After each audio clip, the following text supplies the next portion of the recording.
ऋषि कुमार ने जो श्राप दिया है, ना 2 दिन कहा ना 3 दिन कहा, 7 दिन के ही क्यों श्राप दिए थे।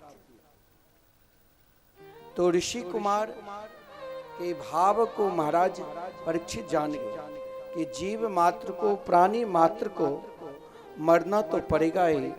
इस सप्ताह के 7 दिन में कभी न कभी, चाहे सोमवार, मंगल, बुध, बृहस्पति, शुक्र, शनि, रविवार, हम यह भाव निरंतर सोचे कि समय तो सभी के पास 7 दिन ही, 7 वार ही है, लेकिन इन 7 दिन में हम सभी को अपना कल्याण, अपना मार्ग सुगमता से, सरलता से खोजना है।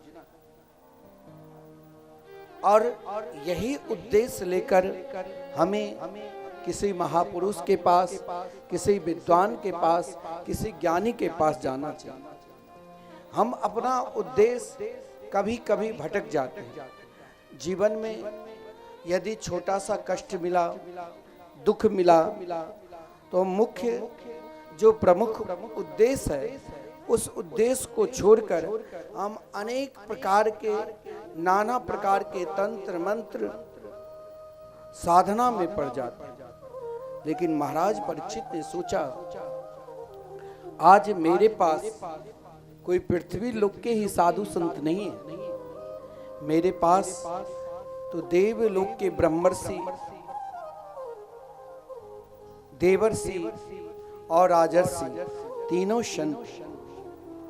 लेकिन आप जिस प्रकार भागवत जहां भी श्रवण करोगे तो वक्ता अपने अपने भाव के अनुसार पुरस्कारी करते,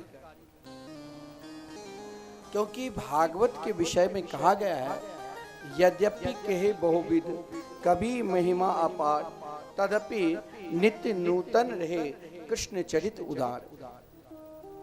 भगवान की चरित्र विद्यावताम भागवते परीक्षा, बड़े बड़े विद्वानों की भी परीक्षा भागवत के माध्यम से होती है। तो महाराज परीक्षित ने सोचा कि प्रश्न तो बहुत जीवन में है, अगर मैं अधिक प्रश्न, जिनके दर्शन मात्र से यहाँ पर जितने भी ऋषि मुनि थे, ब्रह्मर्षि, देवर्षि, राजर्षि, सब खड़े होकर आदर किया, न उनके निकट कोई शिष्य है, न उनके कोई प्रभाव है, लगता है इस समय स्वयं भगवान श्री कृष्ण ही, जिसने माता के गर्भ में मुझे रक्षा की, वही मेरे निकट है। क्यों नहीं स्वयं के लिए हम जी लेते हैं और स्वयं के लिए हम सुख प्राप्त कर लेते हैं। यह कोई विशेषता नहीं, ये तो सुगर कुकर सब कर सकते हैं। महाराज परीक्षित ने कहा, अगर ऋषि कुमार ने श्राप दिया है, लेकिन मैं कुछ क्षण के लिए, कुछ पल के लिए उस श्राप को छोड़कर आशीर्वाद क्यों नहीं मान लो।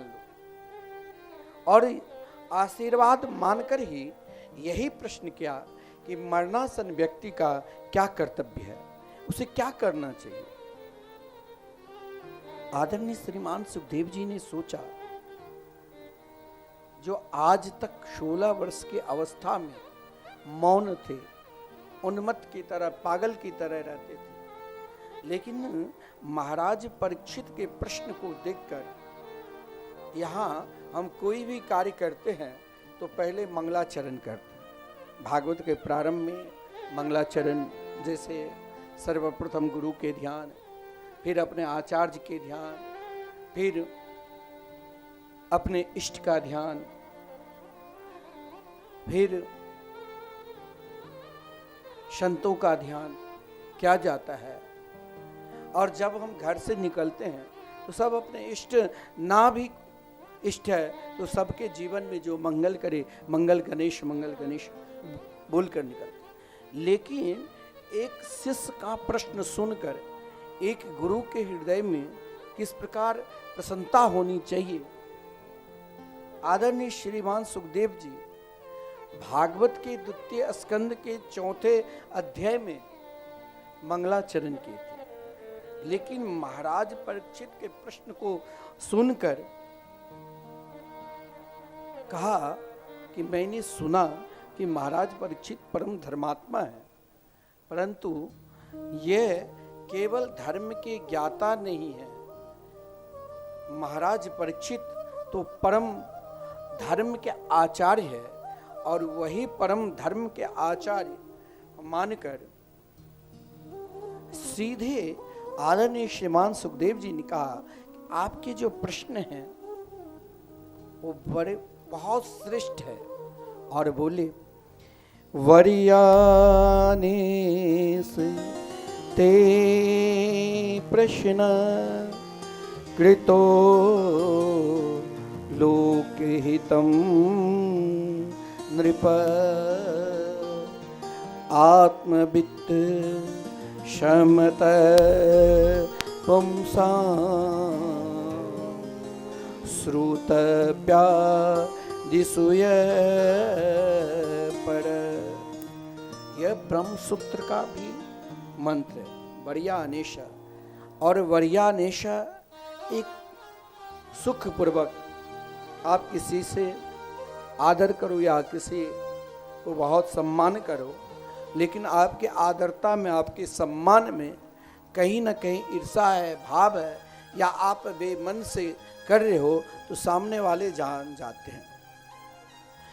अब देवेंद्र बाबू गांव में कथा की इच्छा प्रकट की, वृंदावन में भी कर सकते हैं और बंबई में भी, ताकि गांव के लोगों को लाभ मिले। अब आपकी श्रद्धा नहीं है, भाव नहीं है, आप सोचोगे कि ये तो बंबई में रहते हैं, मेरे यहाँ कहाँ आते हैं, तो आप चूक रहे। समय निकल रहा है, लेकिन महाराज परीक्षित के भाव को देखकर आदरणीय श्रीमान सुखदेव जी ने चूकने नहीं दिया।